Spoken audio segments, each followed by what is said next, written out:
Hello, my dear friends. I'm going to start out with a riddle. What phrase is repeated in the Parashas of Tazriah over and over and over again? Well, if you didn't get it, the answer is V'ra HaKohen. The Kohen will see, or V'ra Ahu HaKohen. The Kohen will see it. In what context does the Torah say that? The Tazriah is about Negayim. Negayim are skin afflictions. Time of the Beis Hamikdash, there was a certain type of affliction called saras, and the halacha was that a person who had saras was tamei, he was impure, and he had to leave the camp.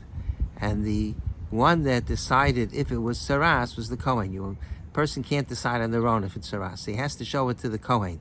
So he comes to the Kohen. The Torah says, "V'ra HaKohen." If the Kohen sees it and indeed it's saras, so then he becomes tamei, and he has to go through a whole process of purifications. So my question is, why? First of all, why is it necessary for the Kohen to see the tzaras? Why, if a person is an expert in tzaras, why can't he tell himself that it's tzaras? He needs to go. The Kohen was such a big expert that only the Kohen could see tzaras. And why? What's the significance of this phrase being repeated over and over again? And it's repeated 20 times. Is there a significance to the number 20? 20 times the Torah says V'ra HaKohen. So here's what I'm thinking. The Mishnah says in the Goyim, Kol HaNegayim Adam Roa Chutz Midigei Atzmo. A person can see all afflictions except for his own afflictions. That means that if a person's a Kohen, he could see everybody's afflictions and decide if it's saras, but he can't look at his own affliction. So the Bali Musar, the masters of morality, of Musar, said that there's a double meaning to this. It means a person who's a Kohen can't see his own saras, but it also means that a person is capable of seeing everybody else's affliction, but he can't see his own. We could see somebody else's fault, but we can't see our own faults.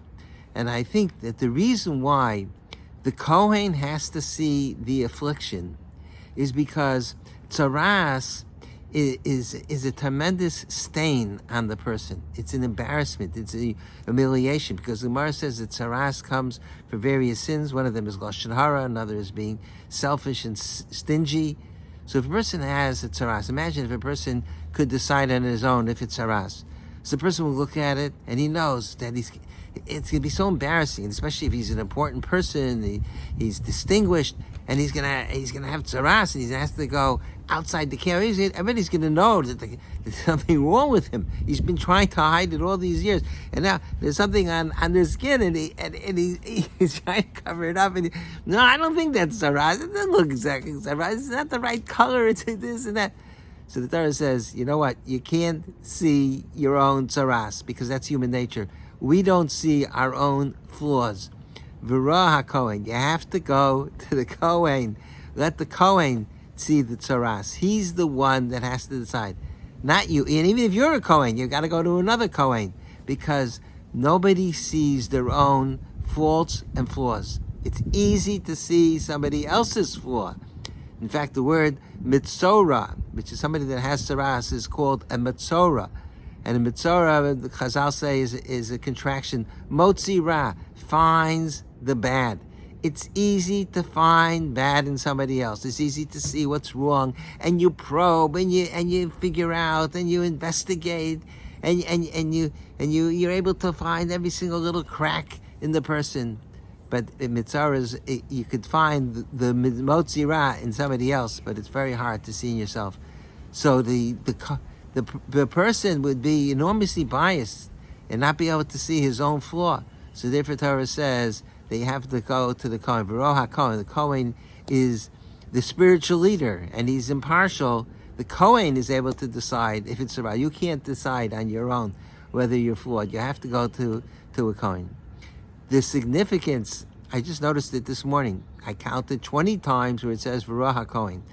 The numerical value of 20, when you want to designate 20 with a Hebrew letter, it's the letter Chaf. Chaf, besides being a letter in the alphabet, also Kaf means, or Kof means to force, to cause to bow down, or to impose upon somebody else to follow a certain direction. That's coercion is called lachof. Chof is yitzhak. Chazal talk about to force your evil instinct. The chof looks like being forced because the bottom of the chof is horizontal, and then the chof turns. It begins to go in a different direction. It changes directions. It's not going the right way. So what happens? You get to the top, it gets horizontal. It gets bent down. It gets bent over. It's forced to realign to the bottom of the chof and to go horizontally and not to go into outer space, to go vertically in any direction. So the letter chof means to force a person in a certain direction. And that's what the Mitzorah needs. He needs V'ra HaKohen. He needs the Kohen to be the one to tell him, you know what, you've got a tzaras, you got a problem. You've been saying too much Lashon Hara.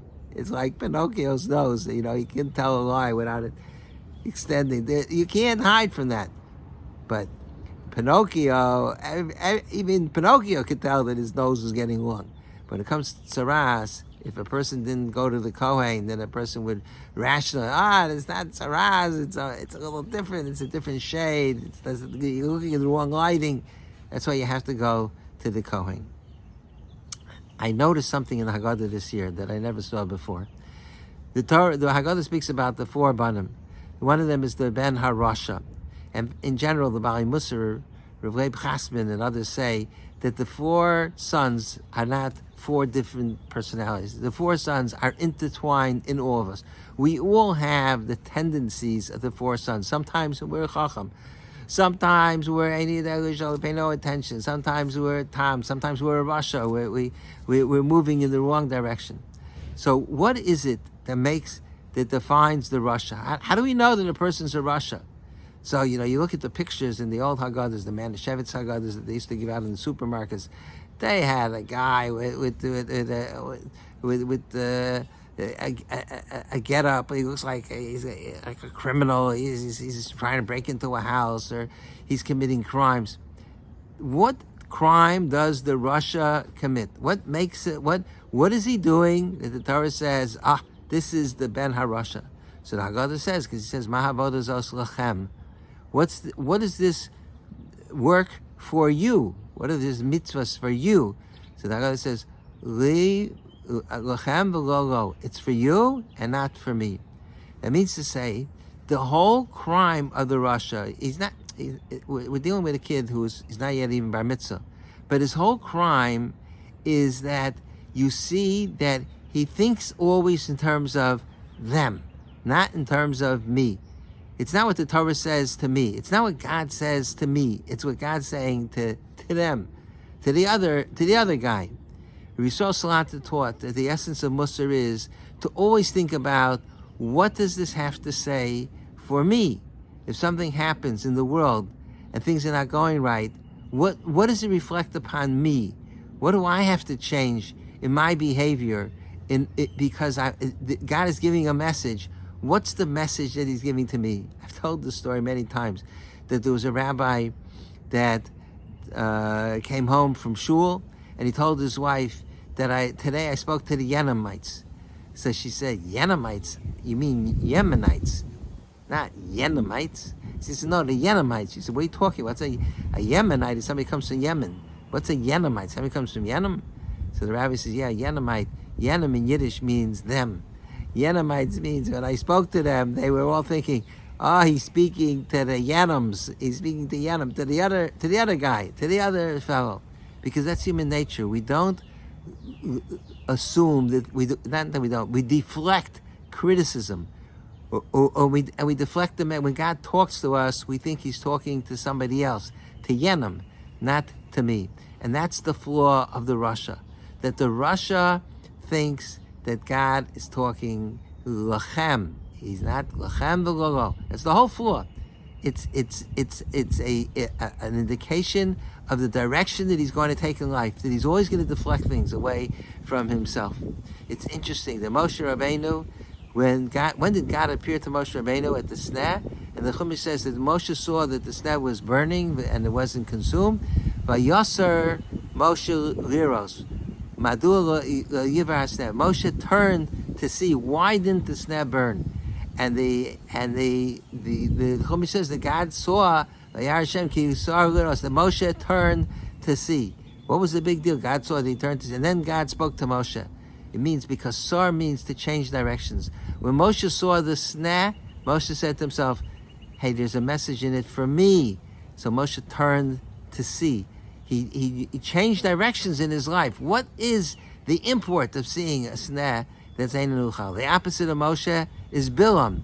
Bilam's riding on his chamor, and the donkey starts talking to him. And instead of saying, hey, if the donkey's talking to me, it must be that God performed the miracle so that the donkey can give me musar. But instead, Bilam whacks his donkey and he hits him, and he wants to kill the donkey because he's being mechutzaf. He's not listening to him, and even when he's talking to him, he doesn't realize that. Wow, what a tremendous miracle! So, the point is that in life, God talks to us all the time, but the problem is that usually we think he's talking to Yanam, and it has to do with the problem of a person can see everybody's flaw. He could be genius, he could be perceptive, he could be insightful, he could be analyzed, but it's very hard. We're all that way, myself included. It's very hard to see our own flaws. It's very hard to see our own negaim, and that's why you have to go to the Kohen. The Kohen, we don't have the Kohanim seeing the Gam anymore, but it means the Kohanim are the people that inspire us. The Talmidei Chachamim, the Rabbanim, the Moros, the people that are able to offer inspiration. But the inspiration will do no good if we deflect it to somebody else. You say, yeah, Yenim, you're talking to Yenim. I know who you're talking about, talking to Yenim. You have to try to hear the message for ourselves. And as I say many times, the things that happen in life, they're all happening. When we experience something, there's always a Musar Haskell, there's always a lesson for us. But we could only hear the lesson if we don't say, like the Rasha, Mahavodazos, Lachem v'Lolo, for you and not for me. That's the whole thing that makes the person a Rasha, is that he thinks it's for you, Lachem v'Lolo. He doesn't hear it for himself. And I think that that's a beautiful thought from the fact that it's Bara Kohen 20 times, the letter Chaf. That's how you're going to remember this thought, the letter Chaf, because the letter Chaf is shaped like this, and it means that you have to realign, you have to force yourself, you have to move in the right direction. Don't go out of space and go in uncontrolled and undefined places.